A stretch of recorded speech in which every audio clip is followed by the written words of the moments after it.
Chapter ma piero ariyo gachiel. Nyojato wendore Sara paka idogo owacho. Nyojato timo bong Sara paka idogo oluwo. Ropir Sara onyuoyo. Nyo onyuolore Abraham wuode e oro pati pere. Isamo kit ma were ido tieko luwo bongo. Abraham oluongo nyinge pa wuod pere monyuolrigo ma Sara onyuolorigo Isaac. Bende Abraham ozuko wuod pere Isaac sano nigi ndelo 8 paka were ido tieko titorigo.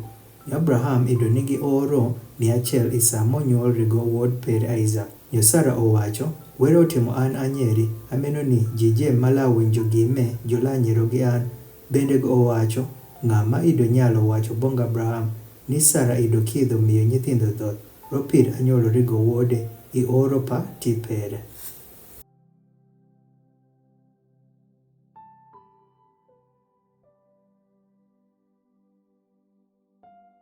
Nyo nyathi odongo bende odhoch gonyo. Abraham otimo dich malom e ndelono wuon ma odhoch Isaac. Nyo Sara oneno wuod pa Hagar ja Egypt ma idogo onyuolore Abraham sano tiko. Rogeno go owacho bong Abraham bali wuoko twith me kod wuod pere. Ropir wuod pa twith me kila bedo dhen gi wuod paran wuon gi Isaac. Nyo gime obedo gima ke iswat pa Abraham ro wuod pere. Nyo were owacho bong Abraham weyeyo gime obed gima keyo iswat perin roth wuon me kod ro twith perin. Ikis gimoro je ma Sara owacho bong in. Winj bong duond pere. Ropir ilaluongo disperin woki Isaac. Nyo bende woki wuod pa twith ama alatimo nath. Ropir go obedo disperin. Nyo Abraham oayo malo piyo i odikini. Nyo otero mugat kod chupa manigi pi. Nyo omiyo mugat kod chupa manigi pi bong Hagar. Sano oketho mugat kod chupa manigi pi kuom ich pere kod nyathi. Nyogo oriemo go woko. Nyogo okadho bende olera i duth matie Beersheba. Nyo pi orumo i chupa. Nyogo obalo nyathi iyu piny arike moro. Nyogo okadho bende go obedo piny wuok go. Dhoyo maber wuoko. Baromo paka thugo. Ropir go owacho kibere ni aneni nyathi sano tho. Nyogo obedo wuok go. Nyo oting'o malo duond pere bende ohuko. Nyo were owinjo duond pathuon. Nyo japor pa were oluongo Hagar wuoki pao. Nyo owacho bongo, ang'o maramo in Hagar, we iluoro. Ropir were otieko winjo duond pathuon ikama gotie iye.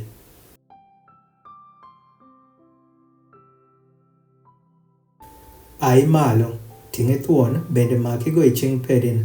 Ropir alatimo go obedi nath malom. Nyo were oyawo wang' pere. Nyogo oneno juom papi. Nyogo okadho bende go omomo chupa gi pi. Nyo omiyo thuon omadhi. Nyo were ido tie gi thuon.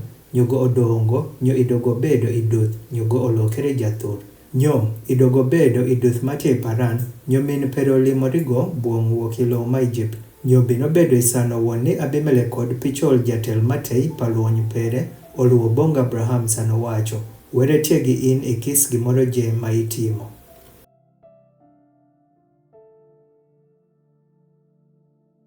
Pama onyo ameno swach bongan ka iwere ni kila tego gi tuodo bongan kosakada bong wuod paran.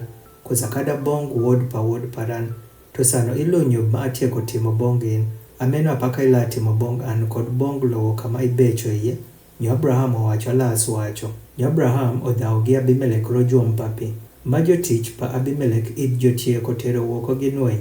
Nyo Abimelech owacho. Kole akuya ng'at motimo gime. Bende ikiwacho ran kuom gime. Bende fod akiwinjo kuom gime to kono ni. Nyo Abraham otero rombo kod dhof. Nyo omiyo gime bong Abimelech. Nyo jariyo jotimo kovena. Bende Abraham okito nyidial nyarombo 7 wuok i kench obedi kende. Nyo Abimelech owacho bong Abraham, ang'o ma nyidial nyarombo 7 menyudho ma itieko kito obedi kende. Nyogo owacho ropiri nyidial nyarombo 7 me ama ilatero wuok i ching paran ni onyal bedo ni bong an ni ang'at mofuro juom me. Rogeno go oluongo kenyo Beersheba. Ropiri kenyo ama jariyo joswacho. Nyo ameno apaka jotimo kovena i Beersheba. Onyo Abimelech oayo malo kod pichol jatel matei paluony pere. Nyo jogik iye i lopa jo Filistin. Nyo Abraham opidho lug i Beersheba. Bende oluongo kenyo kuom nyinge pajat. Were masaje. Nyo Abraham obecho i lopa jo Filistin kweth ndelo.